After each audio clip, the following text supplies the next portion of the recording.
राधे कृष्ण। अधिक मास के महत्व की कथा का 9वां और 10वां अध्याय आप सबके लिए लेकर आई हूँ। इसके पहले 1 से 8 तक के अध्याय मैंने पहले ही वीडियो अपलोड कर दिए हैं। आप सबने नहीं देखा है तो प्लीज़ मेरे चैनल पर जाकर गो थ्रू अवश्य करिएगा और वो अध्याय सुनने के बाद ही 9वें और 10वें का अध्याय सुनिएगा। सुनने मात्र से आपकी 7 पुस्तकों को मोक्ष की प्राप्ति हो जाती है। तो बोलिए श्रीमन नारायण नारायण हरि हरे। सुत जी बोले। तदंतर विस्मय से युक्त नारद मुनि ने मेधावी ऋषि की कन्या का अद्भुत वृत्तांत पूछा। नारद जी बोले, हे मुने, उस तपोवन में मेधावी की कन्या ने बाद में क्या किया और किस मुनिश्रेष्ठ ने उनके साथ विवाह किया? श्री नारायण बोले, अपने पिता को स्मरण करते करते और बराबर शोक करते करते उस घर में कुछ काल उस कन्या का व्यतीत हुआ।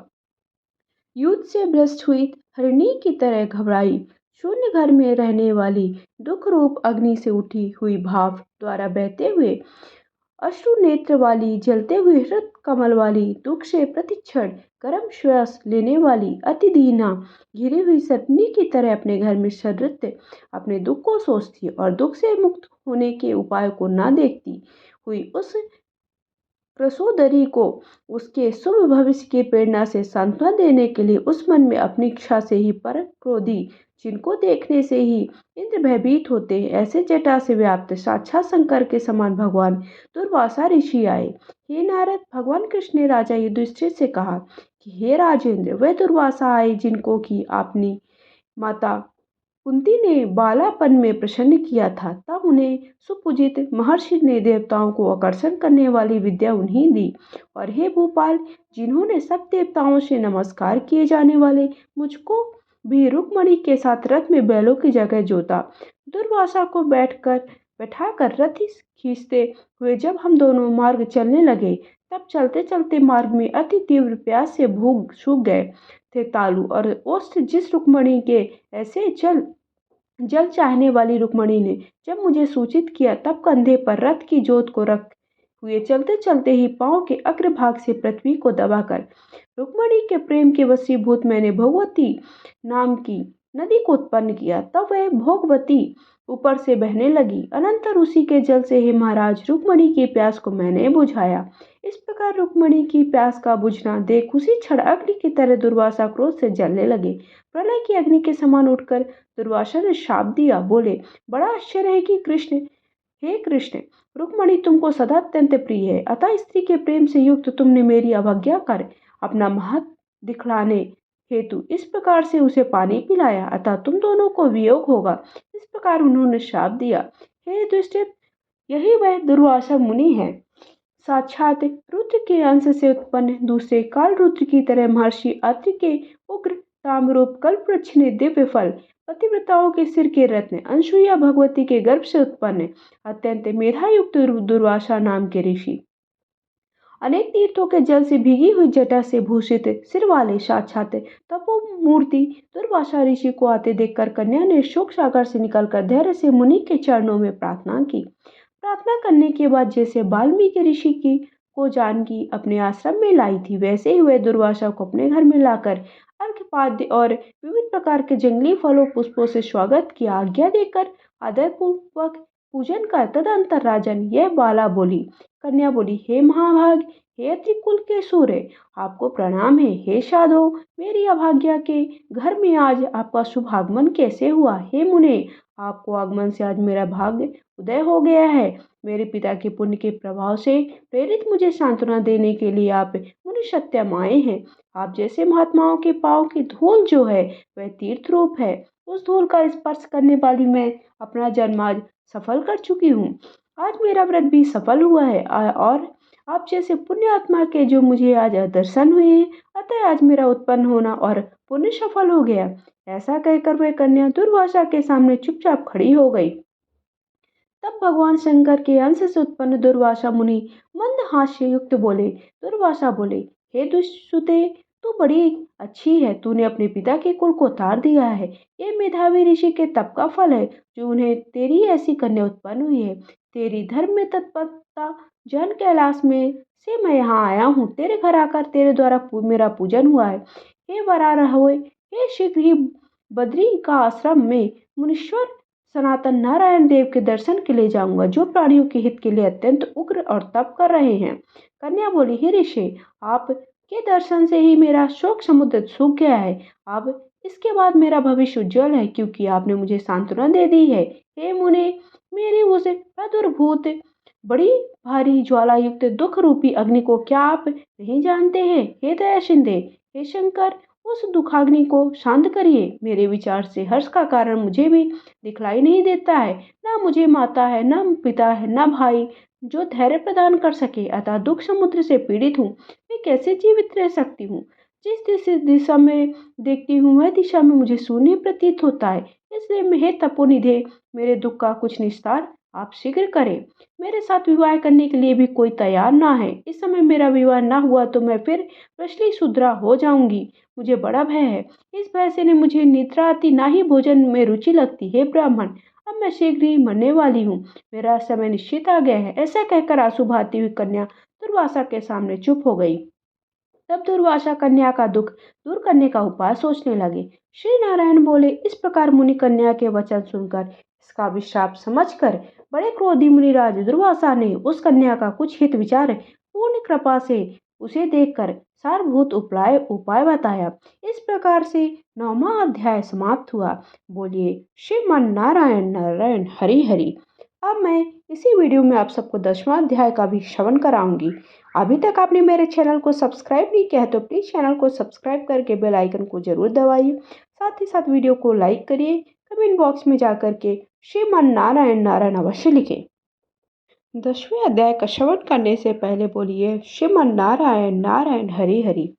नारद जी बोले, हे तपोनिधि, परम क्रोधी दुर्वासा मुनि ने विचार करके उस कन्या से क्या उपदेश दिया, आप मुझसे कहिए।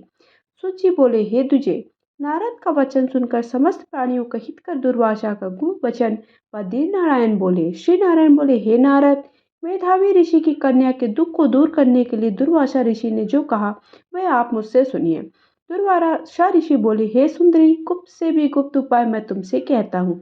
ये विषय किसी से भी कहने योग्य नहीं है, लेकिन मैं तुम्हारे लिए ये विचार करके बोल रहा हूँ। विस्तार पूर्वक न कहकर तुमसे संक्षेप में कहता हूँ। शुभ हो। इस मास में तीसरा मास जो आवेगा वह पुरुषोत्तम मास है। इस मास में तीर्थ में स्नान कर मनुष्य भ्रूण हत्या से छूट जाता है। हे सुंदरी, कार्तिक आदि 12 मासों में इस पुरुषोत्तम मास के बराबर कोई महीना नहीं है। जितने माह पक्ष और पर्व है वे सब पुरुषोत्तम मास की 16वीं कला के बराबर भी नहीं है। वेदोक्त साधन और जो परम पद प्राप्ति के साधन वे भी इस मास की 16वीं कला के बराबर नहीं है। 12,000 वर्ष गंगा स्नान करने से जो फल मिलता है वह सिंहस्थ गुरु में गोदावरी में एक बार स्नान करने से भी फल मिलता है। हे सुंदरी, वही फल पुरुषोत्तम मास में किसी भी तीर्थ पर एक बार स्नान करने मात्र से मिल जाता है। हे बाले, ये मास श्री कृष्ण का अत्यंत प्यारा है। यह नाम से ही भगवान का स्मारक है। इस मास में पुरुषोत्तम भगवान की सेवा पूजा करने से समस्त कामनाएं सिद्ध होती हैं। पुरुषोत्तम मास का तू शीघ्र व्रत कर। पुरुषोत्तम मास भगवान की तरह प्रसन्नता पूर्वक मैंने भी इस मास की सेवा की है। एक समय क्रोध में मैंने अम्बरीश राजा को भस्म करने के लिए अर्धकृत्या भेजी थी। सो हे बाले, तब हरि ने जलता हुआ सुदर्शन चक्र मुझको ही भस्म करने के लिए उसी समय मेरे पास भेजा। तब पुरुषोत्तम मास के प्रभाव से ही वह चक्र हट गया। हे सुंदरी, वह चक्र त्रिलोकों को भस्म करने का सामर्थ्य रखने वाला जब मेरे पास आकर खाली चला गया तब मुझे बड़ा विस्मय हुआ। इसलिए हे सुभगे, हे से पुरुषोत्तम मास का व्रत कर। इस प्रकार मुनि की कन्या को कहकर दुर्वासा ऋषि ने विराम लिया। श्री कृष्ण जी बोले, हे राजन, दुर्वासा का वचन सुन भावों की प्रबलता के कारण असूया से प्रेरित वह कन्या मूर्खतावश दुर्वासा से बोली कि हे ब्राह्मण, हे मुनि, आपने जो कहा मुझे रुचता नहीं है। माघादि मास कैसे पूछा भी फल देने वाला नहीं है। कार्तिक मास कम है ऐसा आप कहते हैं, सो कहिए वैशाख मास सेवित हुआ क्या इच्छित कामों को नहीं देता? सदा शिवादि से लेकर सब देवता सेवा करने पर क्या फल नहीं देते? अथवा पृथ्वी पर प्रत्यक्ष देव सूर्य और जगत की माता देवी क्या कामनाओं को देने वाली नहीं है? श्री गणेश क्या सेवा पाकर इच्छित वर नहीं देते हैं? व्यक्तिपात आदि योगों का और सर्व आदि देवताओं को भी उसका उल्लंघन करके पुरुषोत्तम मास की प्रशंसा करते हो क्या आप लज्जा नहीं आती? ये मास तो बड़ा मलिन और सब कामों में निंदित है। हे मुनि, इस रवि की संक्रांति से रहित मास को आप श्रेष्ठ कैसे कह सकते हैं? सब दुखों को मैं जानती हूँ। हे देव, दिन रात श्री हरि का चिंतन करती हूँ। जानकी पति राम और पार्वती पति शंकर को सिवाय किसी को नहीं देखती हूँ। हे विपिंद्र, अन्य कोई भी देवता ऐसा नहीं है जो मेरे इस दुख को दूर करे।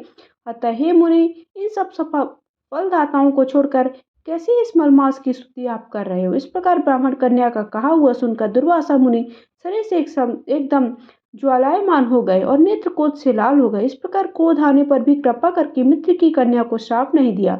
सोचने लगी कि वह मूर्खा है, हित अहित को नहीं जानती, बुद्धि इसकी पूर्ण नहीं है। पुरुषोत्तम मास के महत्व को विद्वानों को भी पता नहीं है। थोड़ी बुद्धि वाले पुरुष और विशेष करके कुमारियों को तो हो ही नहीं कहाँ पता होगा। यह कुमारी कन्या माता पिता से रहित दुख अग्नि से जली है, अतिग्र मेरे शाप को कैसे सहन करेगी? इस प्रकार सोचकर कृपा से मन उठे क्रोध को शांत किया और स्वस्थ होकर दुर्वासा मुनि उस अति विहल कन्या से बोले। दुर्वासा बोले, हे मित्र पुत्री, तेरे ऊपर मेरा कुछ भी क्रोध नहीं है। हे निर्भाग्य, तू जो तेरे मन में आवे वैसा ही कर। हे बाले, और कुछ भविष्य कहता हूँ सुन। पुरुषोत्तम मास का जो तूने अनादर किया है उसका फल तुझे अवश्य मिलेगा, इस जन्म में मिले अथवा दूसरे जन्म में। अब मैं नर नारायण के आश्रम में जाऊंगा।